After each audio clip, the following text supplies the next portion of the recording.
Obrigado, Miguel, por esta brilhante chega. Infelizmente tens que ir embora. Bom, mas pelo menos está iniciado aqui o debate para o qual eu convidava a Diana Ramos, diretora do Negócios, provavelmente o jornal económico diário melhor do mundo, ou um dos melhores, e que irá moderar e a partir daqui conduzir todos os trabalhos deste nosso painel. Muito obrigado, Diana, por teres vindo. Muito obrigada eu, Paulo, e a primeira coisa foi logo envergonhar-me aqui perante a plateia, mas muito obrigada. É um gosto estar aqui no 6º Congresso dos Gestores Portugueses e agradeço de facto o convite ao Fórum de Administradores e Gestores de Empresas. É um gosto do Jornal de Negócios estar também aqui a ajudar num debate que é essencial para todos. E para se juntar a mim neste painel que irá debater as preocupações dos gestores, os novos modelos de trabalho e a retenção de talentos e também muitas das ideias que nos foram aqui deixadas pelo Miguel Pina em Cunha, eu chamo o António Lagartixo, CEO da Deloitte Portugal, seja bem-vindo, aqui nesta cadeira ao meu lado. Chamo também a Vera Pinto Pereira, administradora executiva da EDP, muito bem-vinda também. O Rogério Campos Henriques, CEO da Fidelidade, seja bem-vindo. E o Rui Teixeira, Country Manager da Manwork Group, seja também bem-vindo. Uma vez mais, muito boa tarde a todos. O Miguel Pina Cunha deixou-nos aqui, de facto, algumas ideias interessantes dos desafios que se colocam aos gestores num período em que, quando for visto à distância, será certamente um período de enorme transformação e de enorme desafio para as empresas e para quem nelas tem que tomar decisões. António, começava por si, porque, como dizia o Miguel Pina Cunha, vivemos tempos interessantes e esta será uma era de mudança. E nessa era de mudança, o que gostava de lhe perguntar é, afinal, qual é a preocupação dos gestores sobre estes novos modelos de trabalho que surgiram muito rapidamente e, no caso de algumas empresas, quase que se impuseram por força da pandemia. As consultoras são tendencialmente uma área com enorme competitividade, mas são também uma área que conhece as dores das outras empresas, porque se relaciona muito proximamente com elas. Que desafios são estes para quem lidera hoje em dia, que as novas formas de trabalho vieram impor ao dia-a-dia? Muito obrigado, boa tarde a todos. Podemos ficar aqui a falar durante 5 horas sobre isto? Bom. Acho que não nos perdoam se o fizermos. Os problemas são muitos. Ou os desafios, melhor dizendo. Vamos lá ver. No setor particular de serviços profissionais, o tema que mudou, eu diria que foi a obrigatoriedade de passarmos a remote, o trabalho à distância, de um dia para o outro, que foi igual para todos os outros setores, não houve nada de novo. A diferença talvez esteja mais relacionada com a forma como são os nossos processos produtivos e de entrega de serviços. No caso dos serviços profissionais, isto não é aplicável só aos consultores e aos auditores, é também aplicável a todos os outros serviços profissionais, em que a interação e o processo produtivo é eminentemente assente no desenvolvimento do capital humano e daquilo que cada uma das pessoas desenvolve intelectualmente para os nossos clientes, o desafio, eu acho que foi maior. Foi maior porque, de repente, tudo aquilo que eram modelos aceitos há muitos anos e que funcionavam de uma maneira muito eficiente, agarrando aqui um pouco naquilo que foi a intervenção do Miguel antes deste debate, acabaram por ser, de repente, colocados em causa. E nós tivemos de ser capazes todos de entregar exatamente a mesma qualidade e o mesmo tipo de serviço aos nossos clientes, mas utilizando modelos de relacionamento e modelos produtivos e até de organização interna completamente diferentes daqueles que nós usávamos tradicionalmente. Nós trabalhávamos esmagadoramente junto dos nossos clientes, nas instalações, muitas vezes, dos nossos clientes, perto dos nossos clientes. Aquilo que é muito... eu diria fancy de utilizar, que é trabalhávamos em parceria com os nossos clientes. Na realidade, no nosso caso, era mesmo assim, porque muitas das vezes as equipas estavam a desenvolver os projetos e os resultados em conjunto com os recursos humanos dos nossos clientes. E, portanto, esse era o modelo tradicional e que estava muito testado. E, de repente, de um dia para o outro, nós tivemos que nos afastar da realidade operacional dos nossos clientes e conseguir entregar exatamente o mesmo tipo de serviço com o mesmo nível de qualidade. Eu sou um bocadinho provocatório nesta minha intervenção, porque eu acho que nós todos baixámos o nível de qualidade. A única vantagem, ou se quiserem, a menor preocupação que nós todos temos, é que baixámos todos. Isto foi transversal. Nos serviços profissionais, isto é igual para todos. Ainda não se sente muito, porque nós ainda vimos com um legacy de 2 anos, portanto, tudo aquilo que nós tínhamos dentro de casa... Quando diz que baixámos todos, porquê é que aconteceu, na sua opinião? É muito simples. Reparem uma coisa.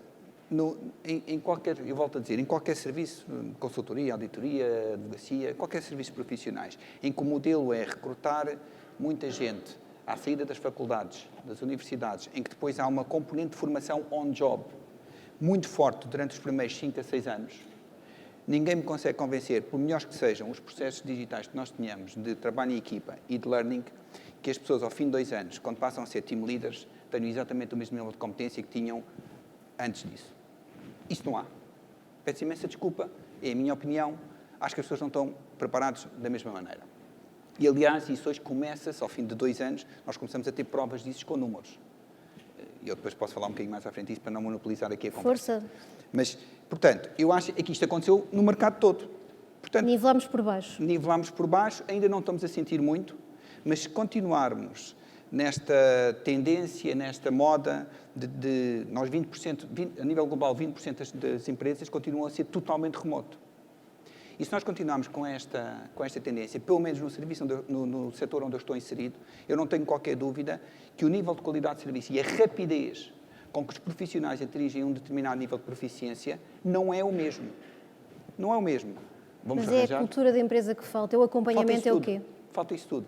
Falta a cultura da empresa porque há muito menos engagement, muito menos ligação à organização, há muito menos coaching, portanto há muito menos apoio naquilo que são os soft skills que são aprendidos porque copiam aquilo que os elementos mais séniores fazem no dia-a-dia ao seu lado. Há muito mais dificuldade de aprendizagem técnica, porque uma coisa é aprender à distância em plataformas eletrónicas, outra coisa é aprender ao lado e tirar dúvidas online, ali ao lado, no momento em que está a ter a dúvida. Tudo isso muda. E, portanto, a rapidez de aprendizagem e desenvolvimento profissional das pessoas não é a mesma. Agora, vamos-nos todos nivelar por isso e depois falo um bocadinho mais em detalhe para não estar aqui... Vera Pinto Pereira, agarra aqui a deixa que o António Lagartix deixou. A EDP é uma empresa bastante global, uma empresa com muitos trabalhadores em Portugal e com muitos outros também lá fora.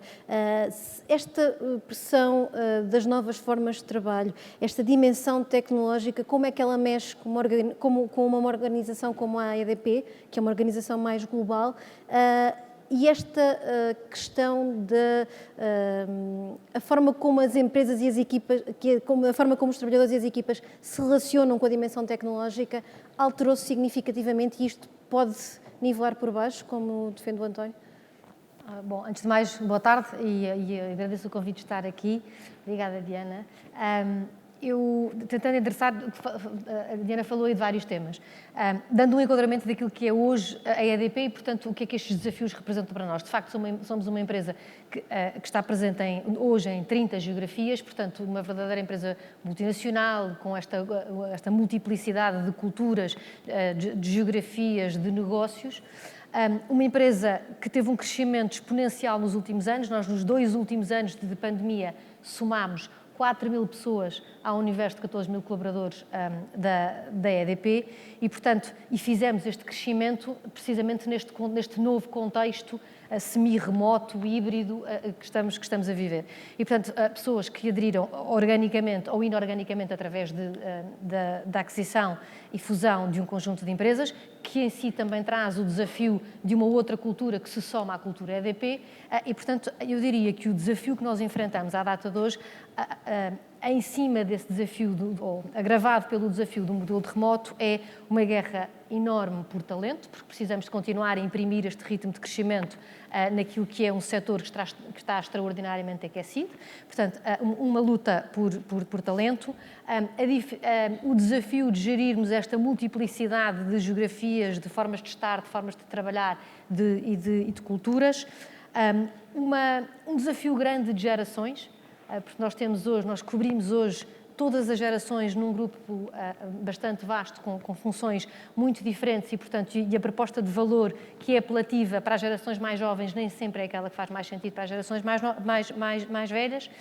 E, em cima disto, um modelo híbrido, como diz, onde se, por um lado, 90% das nossas pessoas dizem que trabalham lindamente em modo remoto, que não baixaram o seu nível de produtividade, por outro lado, 82% dessas mesmas pessoas dizem que sentem falta de voltar ao escritório.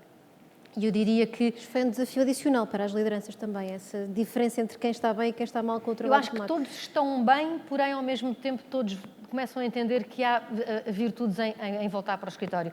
o desafio é, os modos de vida alteraram-se. Há geografias, por exemplo, no nosso escritório de São Paulo, onde as pessoas basicamente saíram da cidade, estão a viver a 100, 200, 300 quilómetros do escritório, desmobilizaram totalmente as suas famílias e, portanto, vir ao escritório traz um desafio acrescido. E por isso o mundo mudou radicalmente. Aquilo que eu, indo depois ao ponto do António, eu concordo em absoluto que é preciso voltarmos a trazer alguma componente física e alguma proximidade às pessoas, por variedíssimas razões. Primeira é para reduzir o grau de transacionalidade da relação. Ele aumentou substancialmente. E num setor, como eu digo, como aquele em que nós trabalhamos, onde a luta por talento é tremenda, uma relação transacional ajuda-nos muito pouco, porque as pessoas estão muito mais permeáveis a uma oportunidade ali ao lado que pagam um bocadinho mais. Portanto, toda a dimensão da cultura e do engagement, que é substancialmente reforçada por uma presença física, ficou muito afetada por este novo modelo remoto. Depois, de facto, o desenvolvimento de competências numa empresa também que está a crescer de forma muito, muito rápida, esta passagem, seja de cultura, de comportamentos, seja de formação do próprio colaborador, na componente técnica e na componente das relações humanas, que é extraordinariamente importante e onde assistir em primeira mão à relação com os outros e à forma como a sua liderança imprime essa liderança e esse engagement com as pessoas, desaparece, porque no ecrã de Teams isso simplesmente não está presente.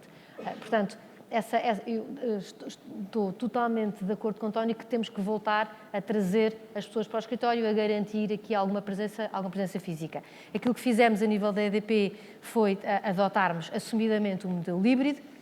Temos supostamente 2 dias fora, 3 dias dentro. Também esta é uma experiência, é uma curva de aprendizagem para nós e, portanto, esta é a regra. Esta não é necessariamente a prática. Está a funcionar, era isso que ia perguntar. Se está a funcionar. Eu acho que nós não temos as pessoas todas com 2 dias no escritório e 3 dias fora. Acho que se calhar temos, 3 dias no escritório e 2 dias fora. Temos precisamente o contrário. Temos se calhar 2 dias no escritório, 3 dias fora. Temos umas equipas que trabalham melhor a dinâmica de estarem juntos e outras menos bem. Temos dado também aí alguma flexibilidade. Agora, não haja dúvida nenhuma que um dos trabalhos que temos estado a fazer de forma muito ativa, e devo dizer que, curiosamente, a pandemia trouxe uma coisa boa, que eu nunca também não estou há muito tempo, estou só há 5 anos no Grupo EDP, mas nunca falámos tanto de pessoas como falamos hoje em dia. Eu acho que isso é bom. Sobretudo porque acho que na EDP nós, se em tempos fomos uma empresa que geria ativos, hoje em dia não tenho dúvida nenhuma, somos uma empresa que gera pessoas e é aí que está a nossa diferenciação e a nossa competitividade. Trazer o fator humano para o centro de decisão. Rogério Campos Henriques, estão a ter dificuldade também neste regresso das pessoas ao trabalho. Depois houve aqui uma frase da intervenção da Marta Gabriel que ficou também aqui registada quando ela estava a falar, porque ela sublinhou muito que o futuro não é digital, o futuro é híbrido. Como é que olha para esta visão da forma de trabalho futura, ou pelo menos no futuro mais imediato? Bom, boa tarde, muito obrigado pelo convite e é um gosto estar aqui hoje e partilhar um pouco a visão da Fidelidade sobre estas matérias. Eu se calhar dava só um bocadinho de contexto, só para se perceber de que é que estamos a falar hoje em dia. A Fidelidade é uma empresa que tem perto de 215 anos, portanto, é o protótipo, se quiserem, de uma empresa dita tradicional, mas eu diria que desde 2014 nós começámos a fazer uma transformação significativa. Hoje, em Portugal, somos 3.500 e contratámos 1.700 pessoas desde 2014. Portanto, em qualquer sala onde nós estejamos, 40% das pessoas têm meia dúzia de anos de casa, no máximo. Okay? E esta transformação que temos estado a tentar fazer do negócio passa, inevitavelmente, por muita tecnologia, por muita transformação digital, por muita digitalização, mas passa, inevitavelmente, pelas pessoas. E, portanto, eu reconheço-me imenso naquilo que a Vera está a dizer. Nunca se falou tanto em pessoas, hoje em dia, nas nossas empresas, nunca se falou tanto como agora, porque não temos nenhuma dúvida de que para aquilo que precisamos fazer, para os desafios que temos pela frente de transformação do negócio, as pessoas são o ativo mais importante. Claro que é preciso pôr a tecnologia a funcionar, claro que é preciso mudar alguns modelos de negócio, mas as pessoas são, de facto, o ativo mais importante. E, portanto, nos últimos anos, isso tornou-se ainda mais evidente. Eu já vou à pergunta que me dizia sobre se o mundo é híbrido ou não. Nós, no nosso caso, e depois da pandemia, nós adotámos um modelo híbrido e, portanto, aliás, temos um piloto em curso que chamamos Smart Working e onde as equipas tiveram alguma flexibilidade para dizer como é que queriam trabalhar. E, portanto, existe aqui alguma latitude dependendo da equipa, e há equipas que naturalmente têm uma função que requer 100% presencial, mas são relativamente poucas, e a maior parte das pessoas acabaram por alinhar para um modelo entre 2 ou 3 dias presenciais. Portanto, é um modelo muito híbrido. E o resultado tem sido, eu diria, bastante razoável. Ou seja, nós não detectamos em grandes temas de produtividade e também não detectamos que exista, nesta altura, uma perda daquilo que muitas vezes nós chamamos o sentimento de pertença, a cultura da empresa e por aí fora. Mas porque a liderança se adaptou, porque os métodos se ajustaram? Teve que haver uma adaptação, mas não há dúvida nenhuma que é insustentável, por exemplo, para uma empresa como a Fidelidade, fazer o processo e pôr em marcha o processo que nós estamos consistentemente a fazer de transformação do negócio e da empresa, porque há transformações organizacionais. O Miguel falava há bocadinho do tema da agilidade. Nós estamos a enverdar para uma lógica de agilidade. Não se faz uma transformação ágil com as pessoas todas em casa. Quer dizer, isso não existe. Portanto, quando nós queremos implementar uma mudança, quando queremos ter as pessoas connosco, as pessoas têm que ter uma componente física. Não tem que ser 100% física, mas tem que haver uma forte componente física, porque é isso que faz a diferença. As nossas empresas precisam dessa presença para podermos fazer o que queremos fazer. Eu também me identifico com o que a Vera estava a dizer. Nós, hoje em dia, estamos cada vez mais a competir no mercado global pelo talento. E nós, em Portugal, com os nossos níveis de rendimento e com o que podemos pagar aos nossos colaboradores, nós temos que enverdar por um modelo que não pode ser um modelo mercantilista de ter freelancers que trabalham para qualquer parte do mundo. Isso não pode ser a nossa vantagem competitiva. Não é? E, portanto, a nossa vantagem competitiva enquanto empresas que estão em Portugal é criar uma dinâmica de empresa, uma cultura de empresa, um desafio de negócio que faz com que as pessoas queiram estar connosco, mesmo que, se calhar, se fossem trabalhar para outro país europeu, ganhassem 2 vezes mais. E, portanto, nós temos que encontrar aqui um equilíbrio. E, portanto, é fundamental para nós este modelo híbrido. Quanto ao tema de se o futuro não vai ser, eu não quero fugir à pergunta, se o futuro não vai ser eminentemente digital, para ser muito sincero, nós, no caso dos seguros, nunca tivemos dúvida nenhuma disso.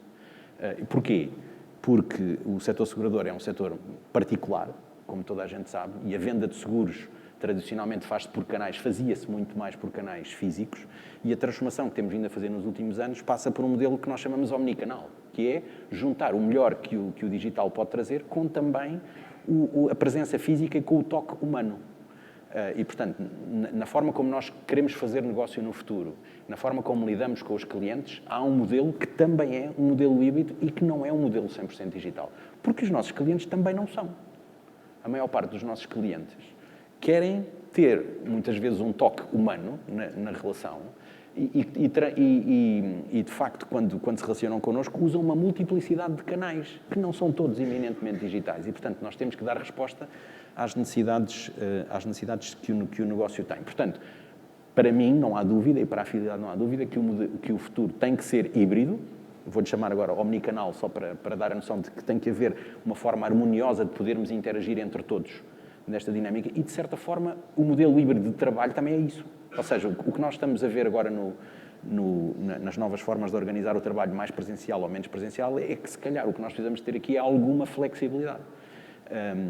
Quando eu digo que nós usamos este piloto que chamamos Smart Working, eu costumo dizer que ainda é muito cedo para avaliar o impacto de tudo isto nas nossas vidas, em múltiplas realidades.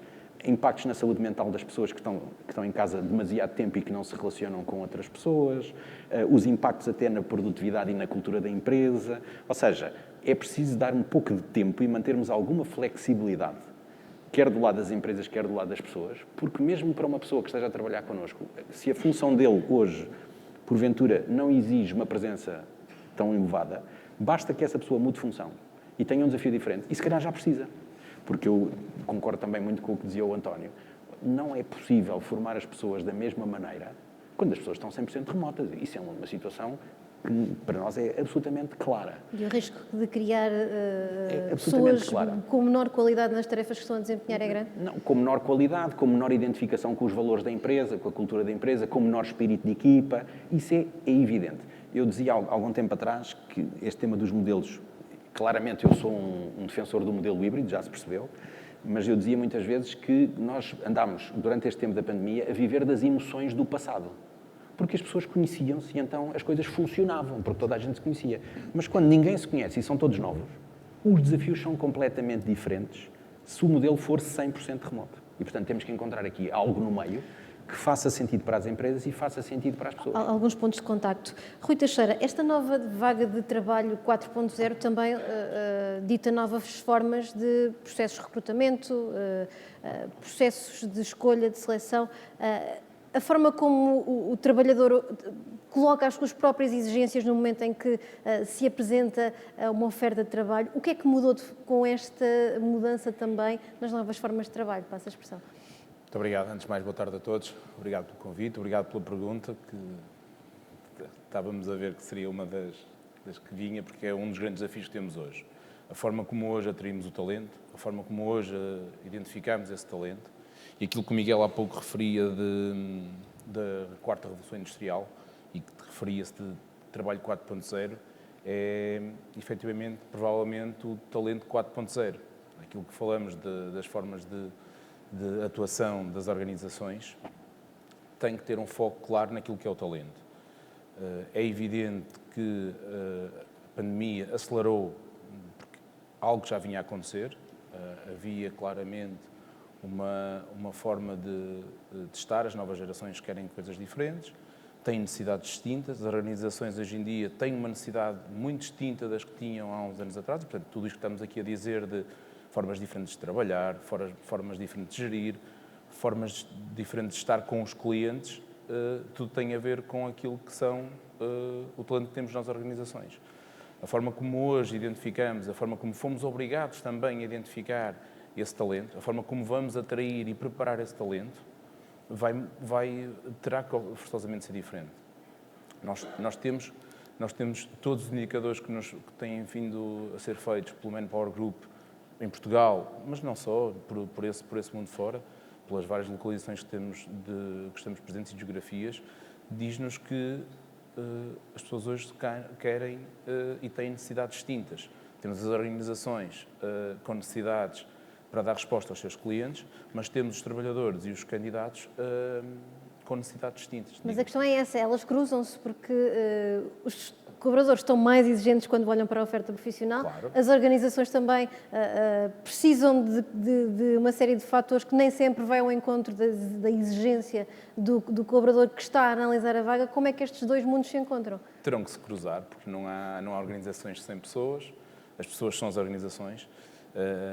Começa a ser, parece um lugar comum, isto todos dizemos, não é? Que o capital humano, o talento, é a base de tudo, e é efetivamente.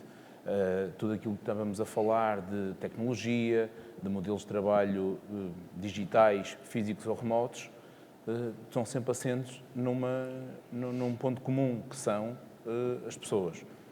A forma como hoje os candidatos e os trabalhadores veem o mundo do trabalho e a forma como as organizações hoje veem o mundo do trabalho, há diferenças.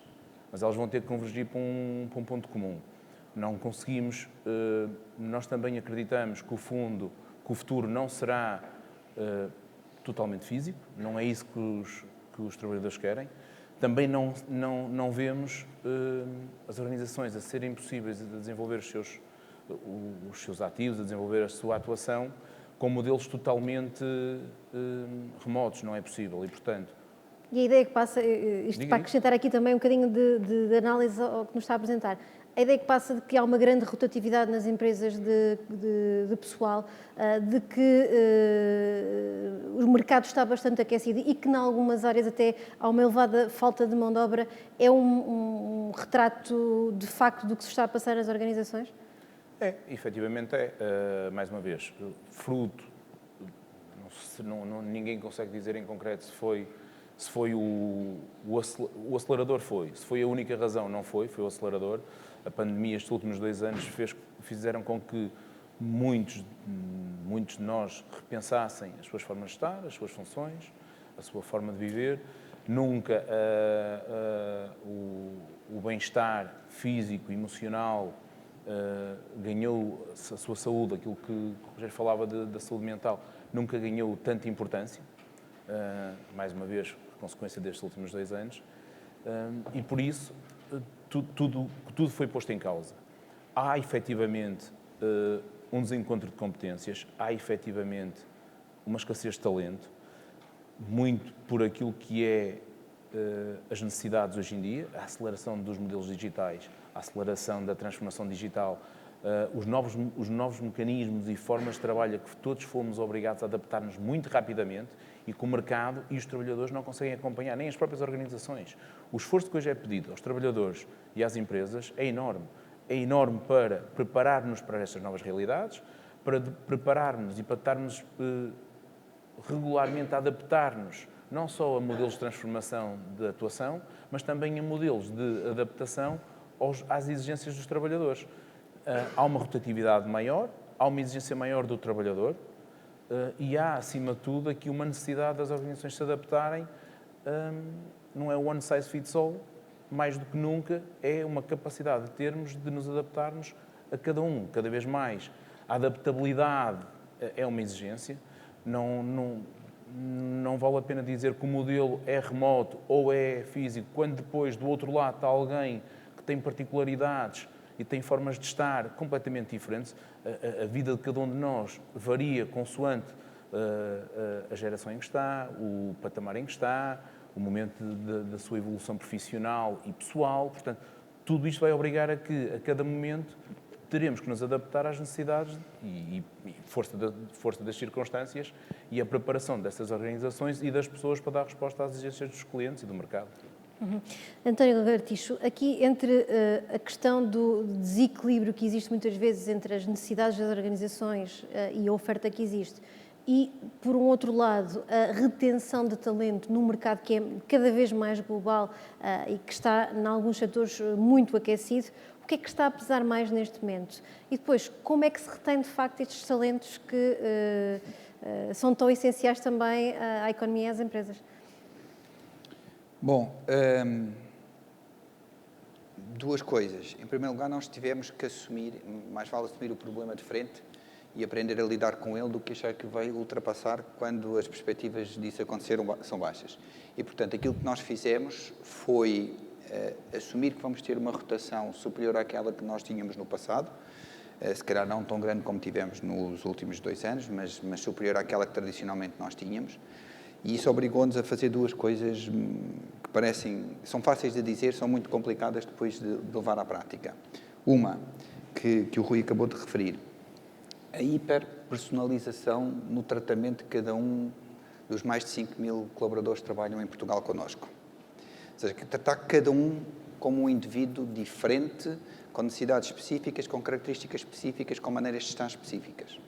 Mas, ao mesmo tempo, e isto agora parece antagónico, tentar que ele seja o mais irrelevante possível na forma como nós entregamos os nossos serviços. Ou seja, se eu quero estar preparado para uma rotação de pessoal mais alta do que eu tinha no passado e não quero baixar o nível de qualidade de serviço que eu presto aos meus clientes, eu tenho que tornar cada um dos indivíduos que participa na entrega desse serviço o mais irrelevante possível.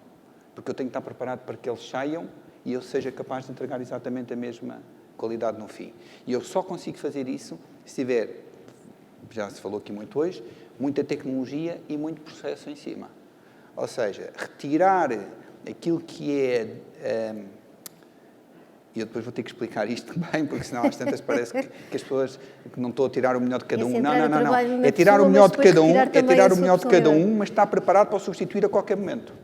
Não o tornar indispensável, por assim dizer. Não o tornar indispensável nem único, mas retirar o melhor que eu sou capaz de cada um deles em cada momento. Mas ter de tal maneira o processo e a tecnologia por baixo disso tudo, que no fim do dia eu estou preparado para uma rotação maior. E essa é a forma, é aquilo que nós temos estado a tentar fazer ao longo dos últimos anos, eu acho que com bastante sucesso, até com mais sucesso, se calhar, do que aquilo que nós podíamos prever antes da pandemia e que fomos obrigados a pôr em prática. Felizmente, aquilo que era a infraestrutura tecnológica que tínhamos preparada a nível global e em Portugal também, resultou e saiu na perfeição e, portanto, isso acabou por acontecer, ou seja, nós conseguimos não ter qualquer tipo de disrupção naquilo que foi a nossa cadeia de valor, na nossa entrega de serviços ao mercado, no relacionamento com os nossos clientes, muito fruto disto que eu lhe disse. Mas já desistiram de competir, por exemplo, com as ofertas de um mercado cada vez mais global? Não, mas tenho que ter a noção que não vou ser capaz de ter o mesmo nível de sucesso que tinha no passado, quando o mercado era menos global. Vamos lá ver. Nós temos a produtividade que temos em Portugal e temos o nível económico que temos em Portugal. Há pouco falava-se do rendimento médio per capita em Portugal, dos salários que se pagam em Portugal.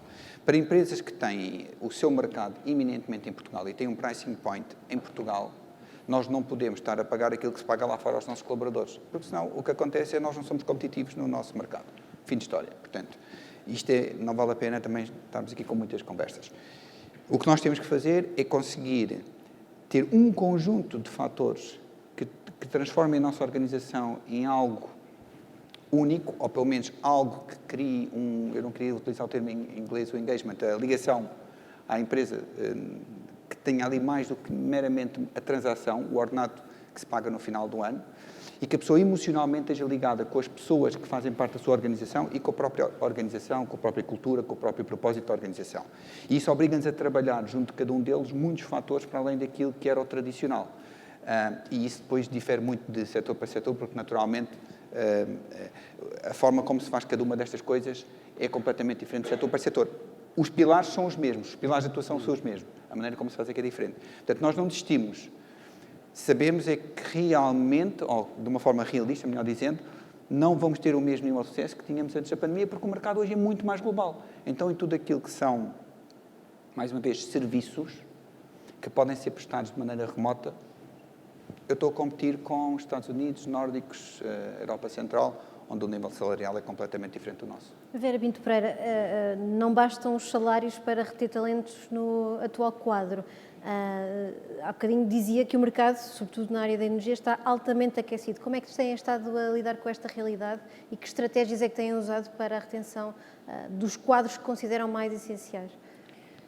Eu diria que o ponto de partida para essa atração e retenção de talento é termos, de facto, uma proposta de valor para o colaborador, e hoje acho que falamos muito em proposta de valor para o colaborador, assente em 4 eixos principais. O primeiro é termos um propósito claro. Somos uma sociedade que cada vez se move mais por a razão de qual o propósito, porque é que eu estou a fazer isto. E acho que até, aliás, o contexto dos últimos 2 anos reforçou bastante essa dimensão e, portanto, eu acho que essa dimensão tem que estar clara naquilo que é também a proposta de valor que temos para o colaborador. Portanto, um propósito claro. E nós, no último ano, aliás, revisitámos o propósito da EDP, reforçámo-lo, e não é só ser uma frase bonita e apelativa numa campanha de comunicação. É, de facto, ser um ponto de partida de uma narrativa de pessoas, de cultura, de forma de trabalhar, de comportamentos que valorizamos e é fazermos, eu peço desculpa pela expressão estrangeira, mas é mesmo uma que gosto bastante, que é fazer o walk the talk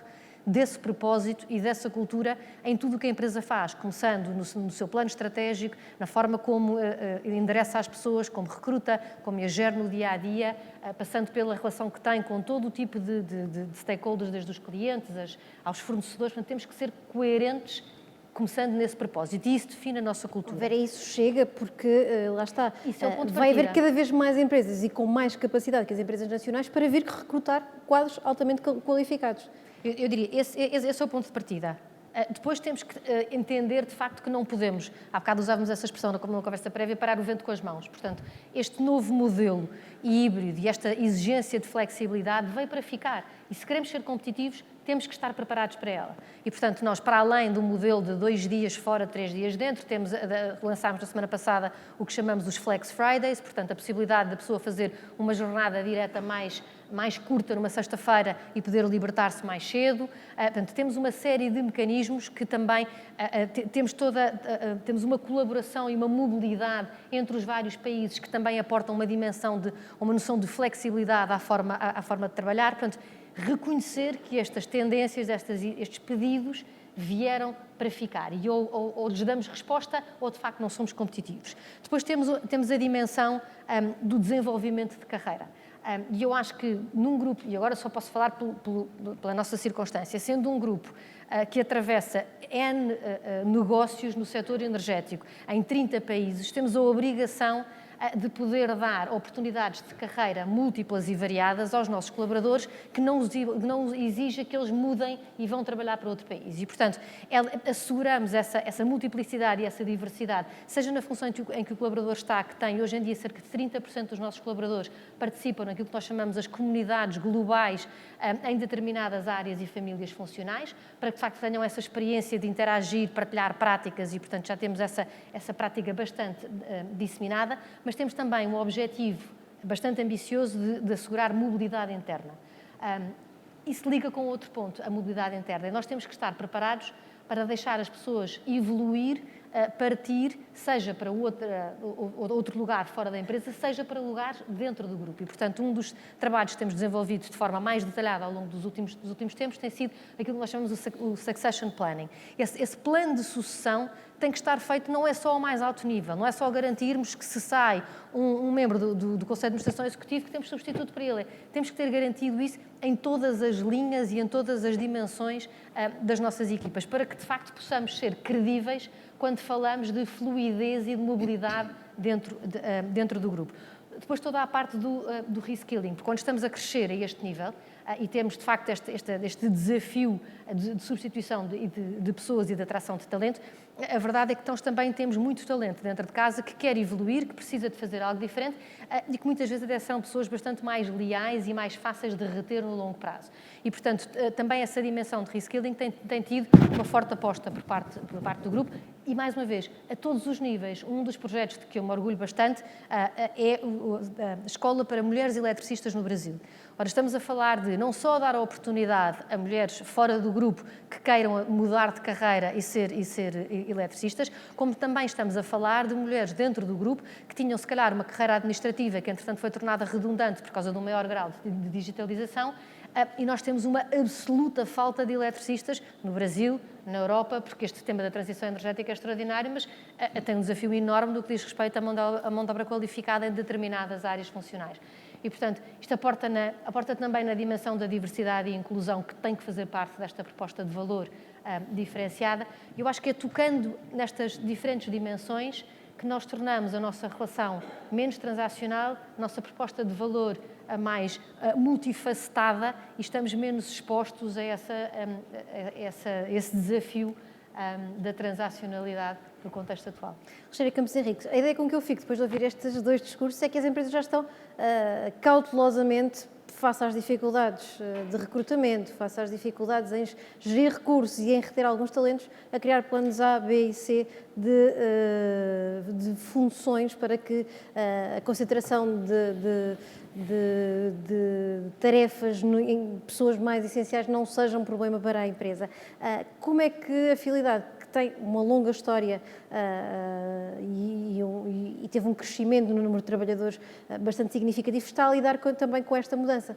Não só porque provavelmente teria pessoas com algum tipo de funções no passado que agora também ficam mais obsoletas, e como é que está a lidar com o próprio desafio de uma maior dificuldade em conseguir manter as pessoas na empresa? Bom, eu talvez começasse por dizer que, de facto, nós não estamos parados, não é? E, portanto, as empresas têm que reagir e eu acho que nós estamos todos a fazer aquilo que precisamos de fazer para poder, de alguma forma, ser competitivos e continuar este processo de transformação que o nosso negócio impõe. E é curioso, porque eu estava a ouvir o António e a Vera e naturalmente, identifico-me imenso com tudo aquilo que foi dito. Com o tema de nós, enquanto empresas que não queremos ter uma componente transacional, temos que ter um propósito absolutamente claro, e nós na Fidelidade, eu costumo dizer que somos uns felizardos, porque felizmente o que nós fazemos é um propósito muito nobre, que é proteger as pessoas e preparar o futuro das pessoas e ajudar as pessoas a preparar esse futuro, e portanto é algo que é porventura mais atrativo do que outros propósitos noutras indústrias, e portanto isso para nós é uma vantagem, digamos assim, é algo que podemos capitalizar.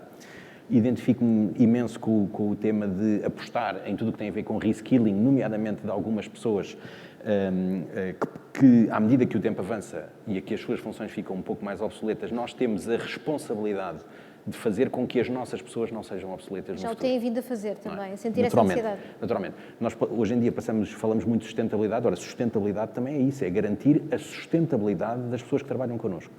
Que depois, por outro lado, tem uma vantagem. é que, pelo menos em algumas áreas, as pessoas que trabalham connosco há mais tempo, é mais fácil retê-las, porque tipicamente têm uma história dentro da organização e, portanto, não têm a mesma volatilidade, digamos assim, que pessoas que vêm de novo. E, de facto, as empresas o que têm feito, e a Fidelidade também, é preparar-se para gerir esta maior rotação, porque nós, há uns anos atrás, tínhamos uma rotação que era negligenciável. E, portanto, os modelos de trabalho e os modelos organizativos estavam compatíveis com essa realidade. Hoje em dia, já não estão. E, portanto, quando nós precisamos de organizar as pessoas de outra forma, e não é só a questão de termos flexibilidade ou não no modelo de trabalho ser mais remoto ou mais presencial, é na forma como o trabalho está organizado. E o Miguel falou, por exemplo, aqui da agilidade. O tema da agilidade é um tema que, hoje em dia, a prioridade da agilidade não é só porque nós queremos ter um time to market mais rápido, ou para responder aos desafios do mercado. A agilidade tem um benefício enorme para dentro de casa, porque vamos ter pessoas que estão mais envolvidas com o trabalho que estão a fazer, com as suas equipas, desenvolvem-se mais depressa, estão mais satisfeitas com o trabalho que fazem, e isso é um fator enorme que contribui muito para a retenção das pessoas. O Miguel falava aqui também da noção de carreira, que mudou absolutamente, até porque, segundo o que ele dizia, há mais empreendedores internos, menos preocupados com a carreira e o subir, e mais com os projetos que lhes são entregues. A carreira, hoje em dia, dentro da Fidelidade, tendencialmente, é uma coleção de funções, de um portfólio de projetos e de coisas diferentes. E nós temos que acompanhar essa dinâmica, porque é justamente isso que as pessoas esperam. Ou seja, a forma de reter as pessoas dentro da empresa é, no fim de contas, dar-lhes essa oportunidade de eles se irem desenvolvendo, a fazerem coisas diferentes, porque é isso que as pessoas esperam. E, portanto, em empresas de uma determinada dimensão e com muita diversidade, é relativamente fácil fazer isto se nós tivermos modelos organizativos que estão preparados para o fazer.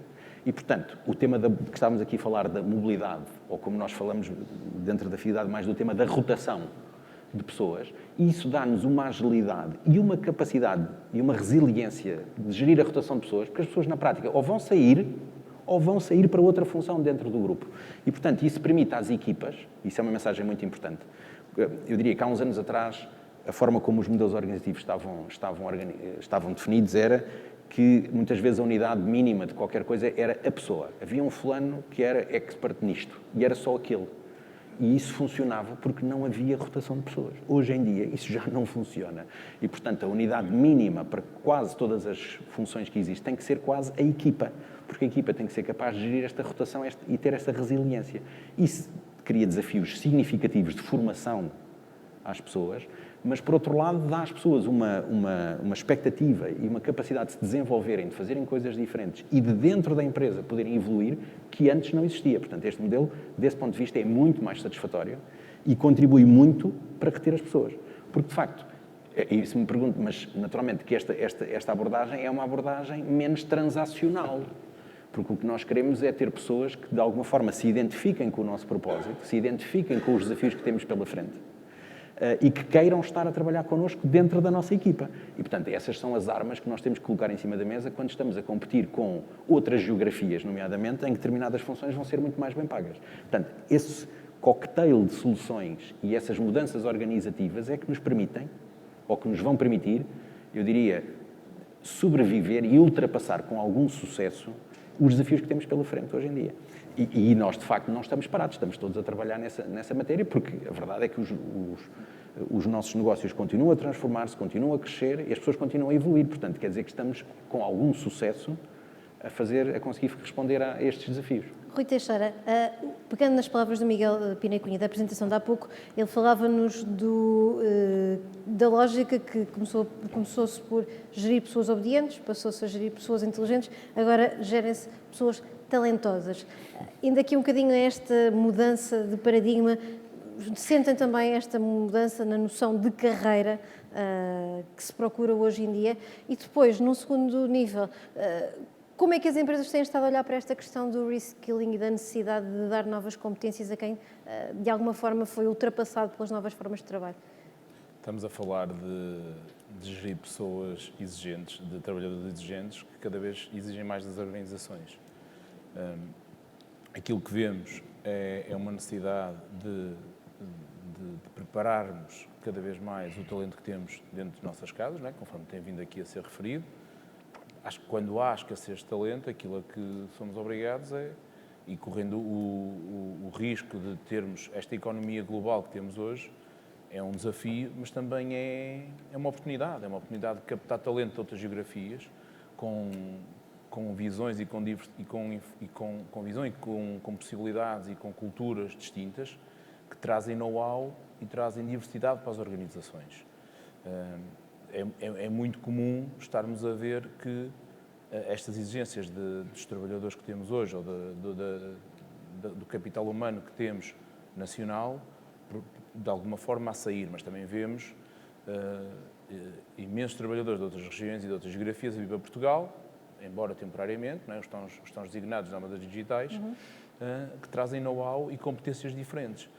É fácil captar por força do salário essas provavelmente pessoas? numa forma num patamar fácil de contratação para a maioria das empresas em Portugal, porque Não, o nível mas- salarial já está muito acima daquilo que é o tradicional em Portugal. Sem dúvida alguma, mas também permite estes novos modelos e estes desafios, porque, quer dizer, o mundo não é só se o propósito, se a proposta de valor, se a vontade de fazer carreira passa muito mais por ter missões e funções específicas que vão mudando com missões muito mais curtas do que eram um trabalho para uma vida. Quer dizer, tem que servir para os dois lados, não pode só servir para ser um handicap para o mercado de trabalho português, tem O que que servir é mais também para atrair fácil? outros. Esses trabalhadores condicionarem os que estão cá na exigência daquilo que colocam às empresas ou o contrário de até abrirem mão, se calhar, de uma parte da questão salarial para se comprometerem com os desafios das empresas que estão cá e lhes oferecem Numa visão condições otimista, financeiras mais baixas? Fazendo aqui uma visão otimista, seria isso, mas sendo mais realista, temos a ganhar também, porque essa exigência faz com que todos nós, enquanto empresas, e há um ponto aqui importante que é, nós não nos podemos esquecer que as empresas em Portugal não são todas, não têm todas uma dimensão e uma capacidade de ter estes planos de sucessão, planos de carreira, planos de desenvolvimento, planos de atração, absolutamente estruturados e com capacidade para esse investimento. Nós temos um tecido empresarial em Portugal em que as médias e pequenas empresas têm desafios enormes, que vão para além daquilo que muitas de algumas das organizações que estão aqui conseguem ter. E, portanto, os desafios são diferentes. 90% do nosso tecido empresarial são, de facto, pequenas e médias empresas. Há o risco destas novas formas de trabalho, como diz, deixarem estas empresas para trás ou serem uma ameaça à sobrevivência destas empresas? Obviamente há esse risco, mas também sabemos que essas empresas são as que mais facilmente se conseguem adaptar a contextos de crise, de exigência, de criar novos modelos. O empreendedorismo não é um clichê, é um facto.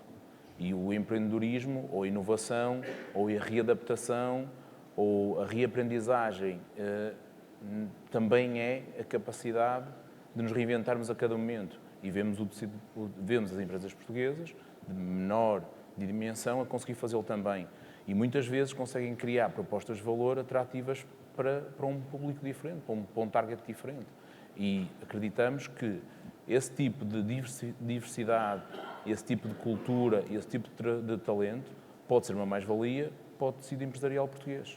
Claro que põe tudo em causa. Põe certamente em causa e mais desafios coloca estas empresas, às grandes e sobretudo às pequenas. Não querendo estar aqui a centrar o monopólio das questões, como estamos perto de chegar ao final deste painel, eu se calhar abriria aqui algumas questões à plateia, já vejo aqui braços levantados entusiasticamente. E se depois faltarem aqui também ânimo para mais questões, eu tenho aqui mais um ou dois temas que gostava de colocar. Não sei se nos podem trazer um microfone aqui à frente, nesta terceira fila.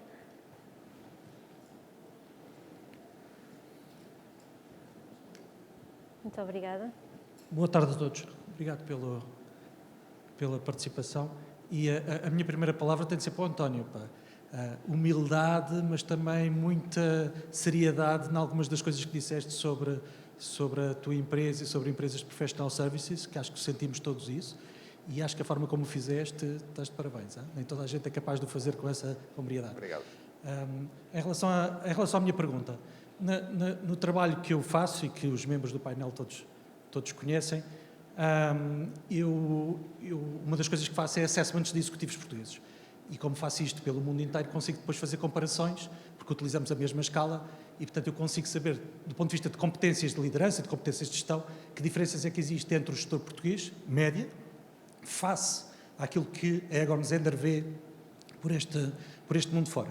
Há uma competência em particular onde há uma diferença estatística significativa, negativa para nós, numa das competências face ao mundo desenvolvido em que a Egon Zehnder faz este género de trabalhos, que é na competência de, se quiserem, People Development, Organizational Development. Ou seja, na capacidade que temos ou não enquanto líderes de desenvolver os subordinados que temos e o resto da organização que temos em baixo. E aqui há uma diferença significativa, estatística, que eu consigo notar. Isto é, em média, o gestor português é mais protetor da sua posição e de querer manter-se como está, face à possibilidade e à necessidade que deveria ter de desenvolver a sua equipa. Algo que é muito comum no mundo anglo-saxónico. Quando eu entrevisto um gestor anglo-saxónico, a primeira coisa que ele diz é: quanto mais depressa eu desenvolver estas pessoas, mais depressa alguém tem o meu lugar e, portanto, mais depressa eu posso subir. E isso não se vê em Portugal. Portanto, a pergunta a seguir é: com todas estas alterações do Covid, com todas estas alterações que há, mesmo do ponto de vista da cultura corporativa que nós temos no mundo inteiro, pelo facto de deixarmos de ter uma cultura para passarmos a ter várias culturas, de termos, em vez de um estilo de liderança mais preponderante numa firma ou numa empresa, passarmos a ter vários estilos, até que ponto é que este tema de alguma ilusão de ótica face à necessidade de desenvolvermos colaboradores não é um problema que efetivamente se vai tornar ainda pior? E o que é que nós, enquanto líderes superiores das empresas, poderemos fazer para que isso não seja assim? Bem, não sei se há mais alguma questão. Juntamos duas, eles respondem diretamente às duas, ou se seguimos mais uma questão aqui também. Oliver. Boa tarde. A questão era os desafios da inteligência artificial no mundo do trabalho. Muito bem. Vamos responder para estas duas questões. Voltamos à audiência já de seguida. Não sei quem é que quer aqui começar. António, começar? já que foi diretamente visado, aqui vamos lá. Então, Paulo, muito obrigado antes de mais pelo teu comentário. Vamos lá ver. Eu costumo dizer a toda a gente com quem tenho a oportunidade de trocar umas impressões sobre o que é que se espera dele numa organização, seja na nossa ou noutra qualquer, é: não tenhas medo da sombra. Ter medo da sombra é um sinal de mediocridade. E é mesmo. No dia em que nós temos medo de formar, ou de recrutar, ou de ter pessoas a trabalhar connosco que sejam melhores do que nós a fazer alguma coisa, é sinal que nós já estamos a mais naquele local ou naquela função.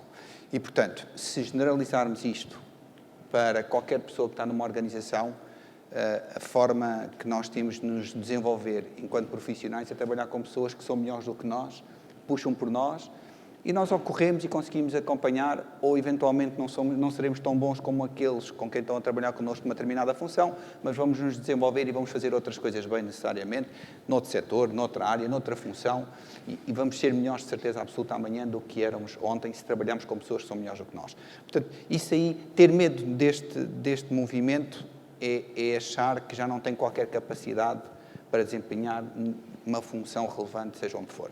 Portanto, não é o conselho que eu dou a alguém que começa a trabalhar no dia zero após a sua formação académica. Inteligência artificial. Hoje em dia, em primeiro lugar, é preciso definir bem o que é que se entende por inteligência artificial. Toda a gente hoje fala de inteligência artificial. Muitas das vezes a inteligência artificial que se está a falar são modelos de computação analítica de dados que já se fazem há muitos anos.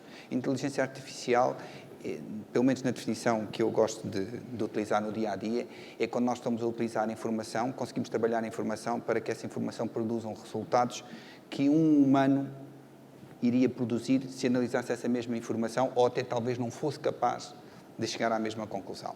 Isso hoje em dia já está presente na generalidade do nosso mercado. Naturalmente que há setores que têm maior capacidade de investimento em tecnologia, que estão a tirar maior partido deste tipo de informação.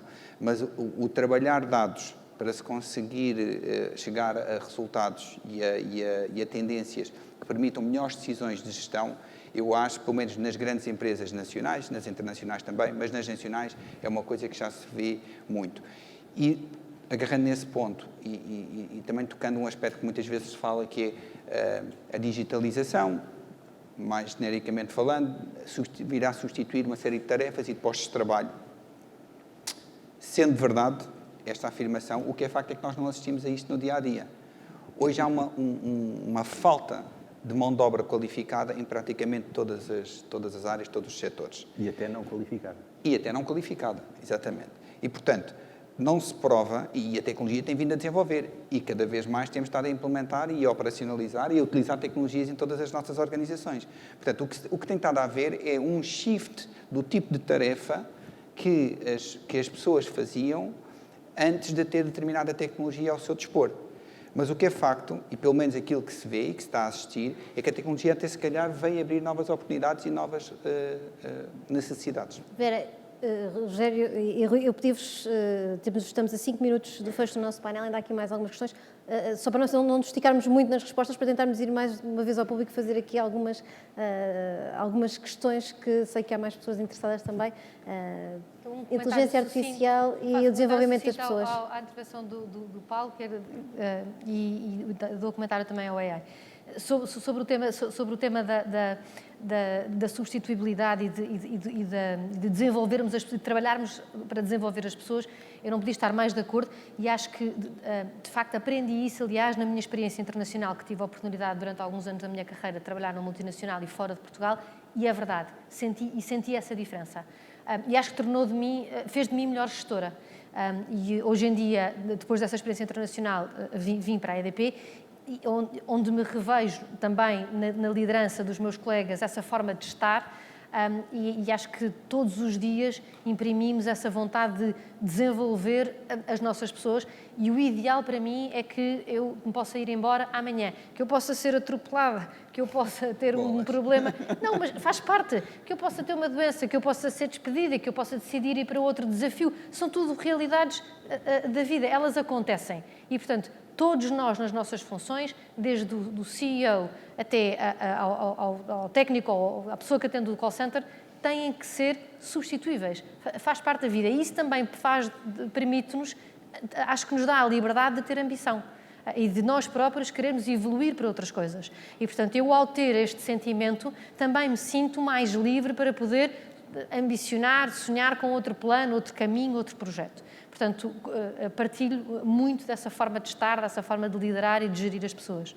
E acho que os meus colegas também. Relativamente à inteligência artificial, se pensarmos que, por exemplo, no desafio em que nós lidamos todos os dias, que é o tema da transição energética e das alterações climáticas, se pensarmos que para conseguir cumprir com as metas da descarbonização que o mundo tem que cumprir, ainda temos que desenvolver mais de metade da tecnologia que vai viabilizar essa descarbonização, eu acho que esse é tão colossal, é tão assustador pensarmos que nos falta ainda 50% da tecnologia para podermos endereçar esse desafio, que ainda bem que temos uma inteligência artificial cada vez mais sofisticada. Portanto, acho que a inteligência artificial irá acelerar um caminho cada vez mais desafiante, cada vez mais complexo, que tem que ser feito. Não irá substituir ninguém, irá simplesmente fazer, peço desculpa pelos termos, mas o enablement daquilo que todos nós, enquanto indivíduos, temos que continuar a entregar no nosso dia-a-dia. Rogério. Bom, eu sou um bocadinho mais otimista que o Paulo, e já vou explicar porquê.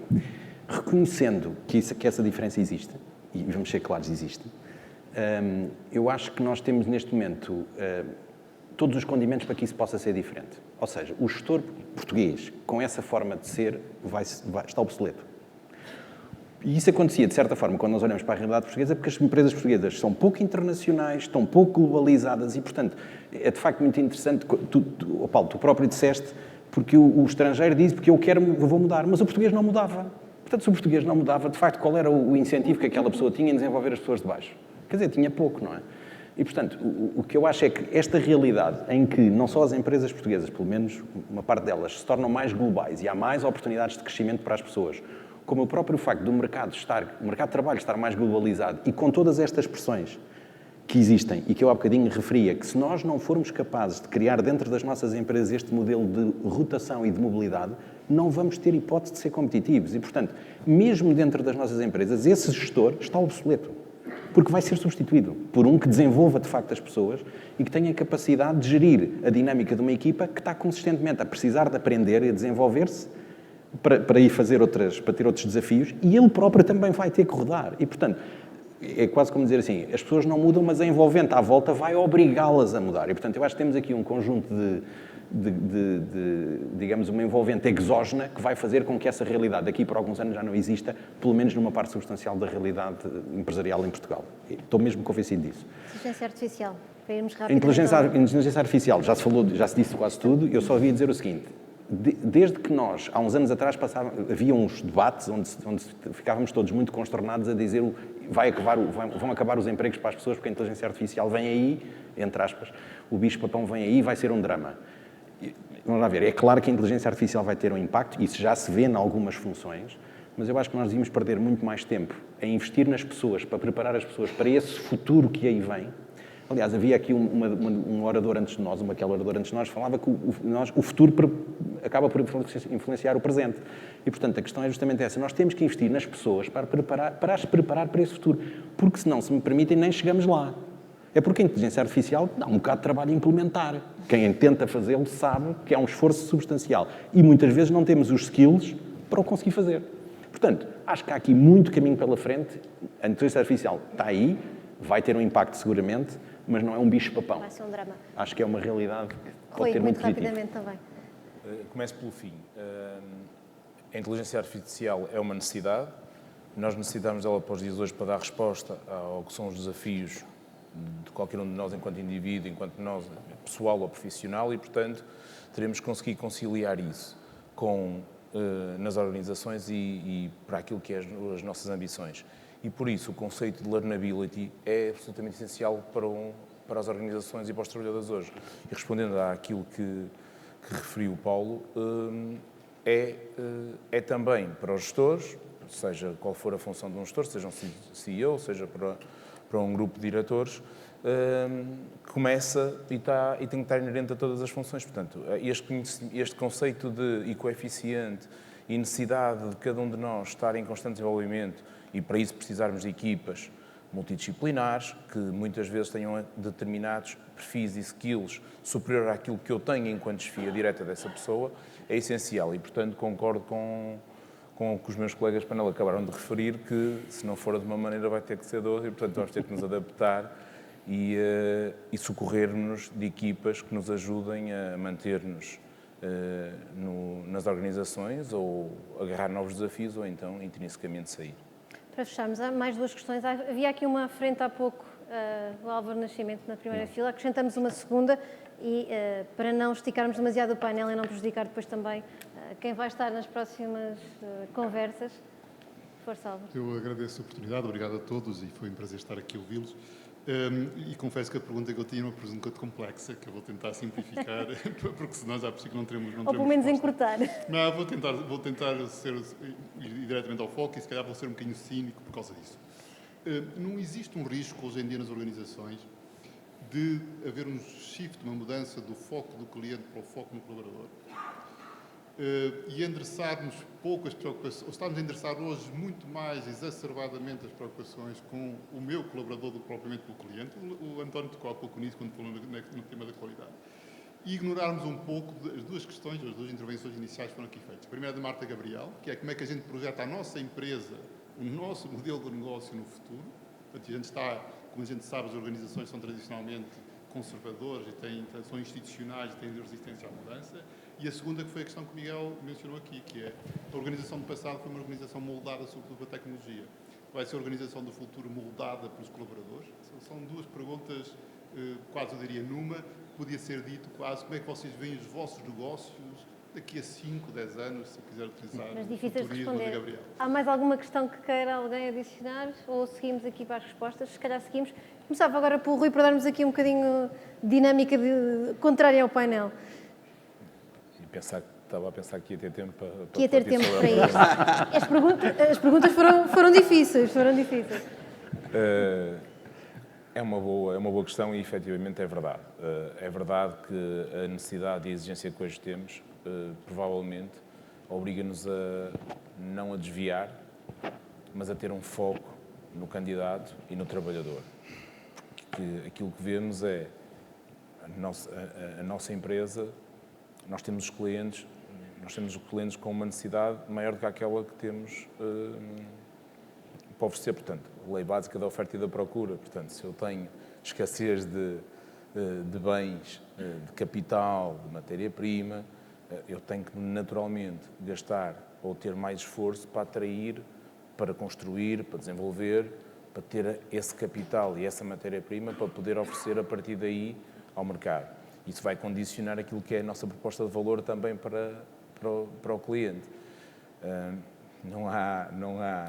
Há um triângulo que é absolutamente essencial, que seja a entrega, seja os clientes, seja o mercado. E, portanto, onde é que nós vemos, respondendo objetivamente à questão, vemos um futuro risonho, porque, nomeadamente, uma empresa como a que eu aqui represento, terá sempre uma proposta de valor para o mercado, que é encontrar o melhor talento e colocá-lo, essa necessidade de identificar e de atrair esse talento ao serviço dos nossos clientes. Portanto, se vai ser fácil? Não, claro que não. O desafio, há uma grande dúvida de como é que vamos conseguir responder a isto.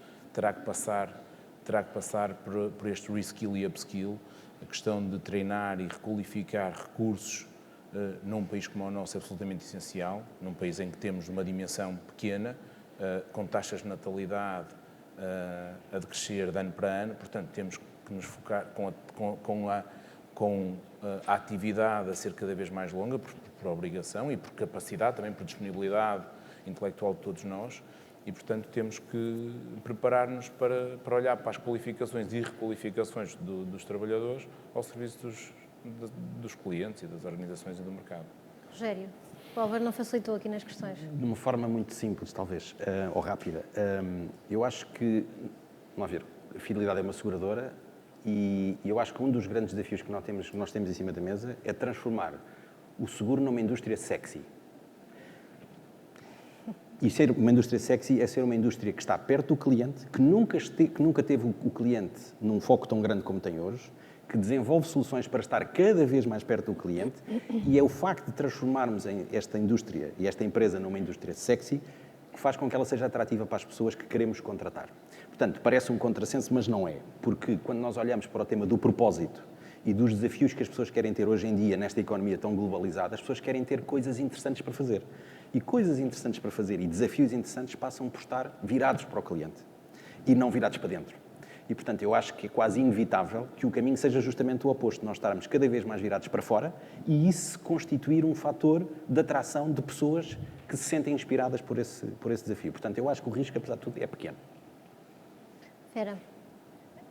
Eu diria que a sustentabilidade de uma empresa ou de um negócio se faz de um bom equilíbrio entre os diferentes stakeholders. E, portanto, a empresa terá que ser definida pelas necessidades do cliente, dos colaboradores, da comunidade em que se insere, dos acionistas, de um ecossistema de fornecedores equilibrado. Portanto, eu acho que não será nem só para os clientes, nem só para os colaboradores, será de um bom equilíbrio entre o ecossistema de stakeholders. Relativamente ao que é que será a empresa daqui a 5 anos, eu vejo com enorme entusiasmo. Não é? Vivemos uma revolução energética, temos um mundo de oportunidade à nossa frente, portanto, acho que estamos no negócio certo, no momento certo. Em termos organizativos, com toda a humildade, não sei. Não sei o que é que vamos ser daqui a 5 anos, porque estamos a transformar a um ritmo tão acelerado que será bom sinal, é bom sinal a não saber, mas é também importante reconhecer que teremos que nos adaptar constantemente e estar preparados para ser algo muito diferente daqui a 5 anos. Acho que certamente seremos mais ágeis, certamente seremos mais diversos e certamente seremos mais inclusivos. E menos hierárquicos, talvez. Fora isso, não sei, mas espero ser muito diferente, que será bom sinal. António. Eu já não concordo tanto com o Rogério, quando aplicado à minha realidade específica, porque concordo mais com aquilo que o Álvaro disse e com o receio e com o risco que tu referiste. Tem sido algo que tem sido batido dentro de casa ultimamente, que é se nós não andamos a perder, às vezes, um bocadinho de foco e de atenção no mercado, porque estamos tão preocupados com a questão do nosso talento. Porque como houve um momento, neste último ano e meio, em que a necessidade de talento, que é a nossa capacidade de entrega, foi tão grande face àquilo que era a procura do mercado, que às tantas há de facto algum desfoque e dizer assim, a procura é tanta que eu já não estou a me preocupar tanto em ter procura, estou a preocupado em conseguir ter oferta. É tão simples como isso. Não. E tem sido um esforço enorme, interno, manter um foco muito grande naquilo que é o cliente e a oferta. Só que no nosso caso em particular, se eu não tiver os melhores talentos comigo, eu não vou ter oferta e não vou ter cliente. Porque nós vendemos intelecto, não é? Portanto, se eu não tiver os melhores talentos comigo, eu não vou ter. Até posso andar a tentar vender seja o que eu quiser. Mas se eu depois não tiver capacidade de entrega diferenciada, eu não tenho nada para entregar. Portanto, as coisas estão muito ligadas. Eu, se estiver preocupado muito com o meu talento, eu acabo, de certa maneira, estar preocupado com a minha oferta. Mas tens toda a razão. A forma que nós encontramos de tentar minimizar esse potencial risco foi segmentar muito bem quem está a pensar no top management da minha companhia, no talento, daquilo que são as pessoas que estão a pensar na inovação e na oferta e no cliente. E ter responsabilidades muito claras para pessoas que estão só exclusivamente preocupados com o mercado. E depois temos os outros que se preocupam com o interno. Muito bem. Eu ia só usar aqui mais um minuto para fazer uma provocação rápida e espero que sejam todos também muito rápidos a responder. Semana de 4 dias, faz ou não faz sentido para aquilo que também falamos das novas formas de trabalho? Resposta rápida, quem quiser ser o primeiro a responder? Não. Não faz sentido. Vera, o que é que No acha? meu negócio não faz sentido. Eu acho que faz sentido o caminho da flexibilidade que nós estamos a fazer. Neste momento, por exemplo, tornámos as sextas-feiras à tarde flexíveis. Isso é diferente. Que é diferente. A imposição aqui é mais difícil de lidar. Impor uma semana de 4 dias... Acho que a flexibilidade é a palavra de ordem. É o que está certo para o colaborador e também para a empresa. E é preciso esse equilíbrio. Antes de passar ao Rogério, já agora só para dizer, semana de 4 dias com os guidelines que eu li hoje. Que é, vamos reduzir 8 horas de trabalho às 40 horas semanais e não vamos baixar salários. Isso, no meu negócio, não faz sentido, tira-me 20% de produtividade para o meu mercado internacional. Fim de história. E números são números. Rogério? Não é o momento. Acho que o que deixa, se estivermos a falar de reduzir a carga de trabalho de per si, sem outras implicações, o que deixa é uma mensagem de facilitismo que nem sequer é compatível com o ponto em que o país está. Portanto, não me parece que seja o momento. Outra coisa é gerir a flexibilidade. Isso é outra coisa. Isso é outra coisa. Isso é outra coisa. Completamente diferente. Isso é outra coisa. Está a alinhar para o mesmo diapasão? Ou vai destoar? Não vou destoar. Mas o que eu acho que é mais importante que qualquer outra coisa é a flexibilidade. Semana de 4 dias, pode ser uma semana de 6 dias, porque as necessidades individuais de cada um são diferentes. Eu posso ter uma necessidade de trabalhar todos os dias de manhã e depois à noite e com isso de fazer as minhas 40 horas. Mas também não é relevante as 40 horas. Aquilo que estamos a dizer hoje, o que é importante, é aquilo que eu consigo entregar à organização. Mais do que trabalhar 1 hora ou 50. É a capacidade de focarmos em performance, em delivery, numa tarefa, numa missão, do que dias de 4, 5. O que é que são 4 dias? Depende. Há muita gente que trabalha ao domingo. Há muitas culturas em que folgam à sexta e ao sábado, porque a sua religião diz que o dia de trabalho é o dia de domingo e não o contrário. Portanto... Muito bem. Rui Teixeira, Rogério Campos Henriques, Vera Pinto Pereira e António Lagartixe, muito obrigada aos 4. Foram excelentes oradores e muito obrigada também ao FAI por nos ter convidado. Obrigado. Obrigado. Agora é a minha vez de ver.